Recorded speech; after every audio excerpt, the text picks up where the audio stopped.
Pemerintah telah menyiapkan skema untuk tenaga honorer yang tidak lolos seleksi pegawai pemerintah dengan perjanjian kerja atau P3K 2024. Honorer atau tenaga non-ASN yang tak lolos P3K dapat diangkat menjadi P3K paruh waktu.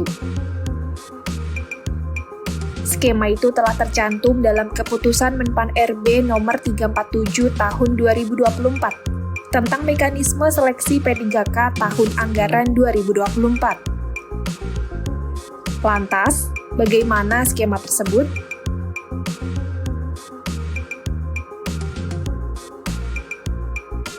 Diktum ke-33 menyebutkan jika pelamar telah mengikuti seluruh tahapan seleksi P3K, tetapi tak dapat mengisi lowongan kebutuhan, dapat dipertimbangkan menjadi P3K paruh waktu.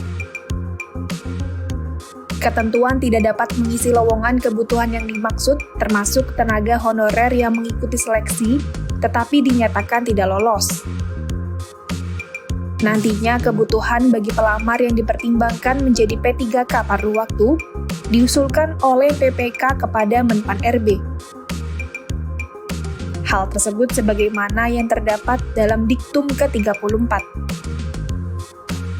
Sementara itu, pada Diktum ke-29, pelamar dinyatakan lulus seleksi P3K jika berperingkat terbaik. Penentuan pelamar yang lulus tersebut ditentukan secara beruntun bagi beberapa kategori berikut ini.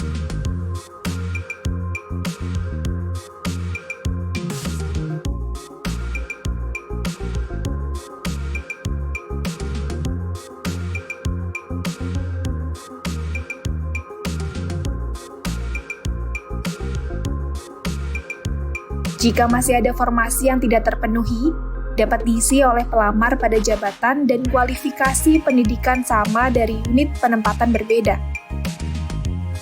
Namun, jika pelamar sudah mengikuti semua tahapan seleksi, tetapi belum lulus, akan dipertimbangkan menjadi P3K paruh waktu.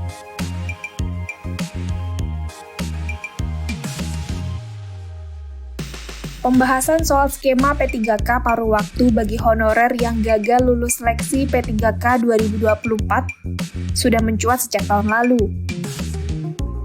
P3K paruh waktu adalah skema guna menghindari PHK atas penghapusan honorer terhitung 28 November 2023. Sepintas, P3K paruh waktu punya kesamaan dengan P3K pada umumnya.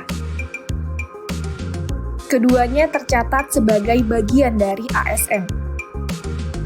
Namun, sesuai namanya, jam kerja P3K paruh waktu tak penuh atau kurang dari jam kerja yang ditetapkan untuk P3K. P3K paruh waktu pun dinilai menjadi solusi agar tenaga honorer tidak kehilangan pekerjaan.